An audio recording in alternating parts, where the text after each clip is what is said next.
Rumaragas ang pagpapala po sa ating lahat para sa ating pang-araw-araw na talata. Tayo ngayon na nasa Exodus Kapitulo 13, simula versikulo 3 hanggang versikulo 10. Sinabi naman ni Moses sa mga Israelita, alalahanin ninyo ang araw na ito ng inyong paglaya sa pagkaalipin sa bansang Ehipto.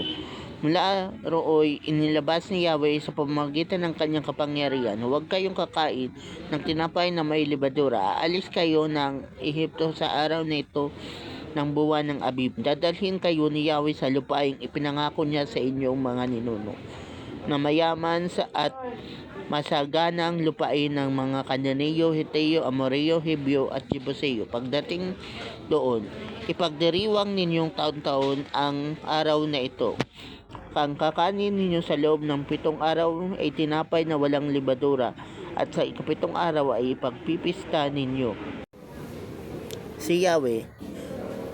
Tinapay na walang libadura ang kakanin ninyo sa loob ng 7 araw, at sa panahong yaon, huwag magkakaroon ng libadura o tinapay na may libadura sa inyong lupain.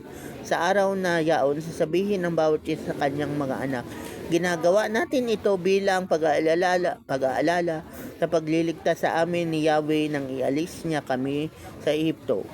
Ang pag-aalalang ito ay magiging parang isang tanda sa inyong kamay o sa inyong noo, upang hindi ninyo malimutan ang mga utos ni Yahweh pagkat labas niya kayo sa Ehipto sa mamamagitan ng kanyang kapangyarihan. Gaganapin ninyo ang pag-aalalang ito sa takdang araw, taon-taon.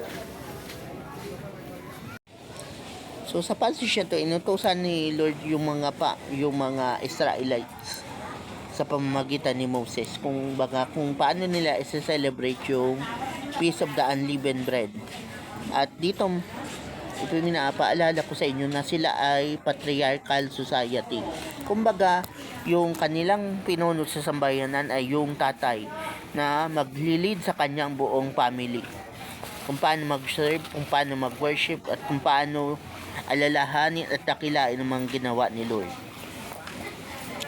At syempre, nakadedicate naman yung kanilang panganay na kung saan susunod sa yapak ng kanyang tatay at pamumunuan din ang kanilang sambayanan. Kumbaga, yun ang naging cycle ng kanilang family na naging na yun na generational discipleship. Kumbaga, na ipapamana yung mga ginagawa ng tatay sa kanyang ginagawa nila at napapamana sa next generation. Si Lord mismo ang nag-design nito.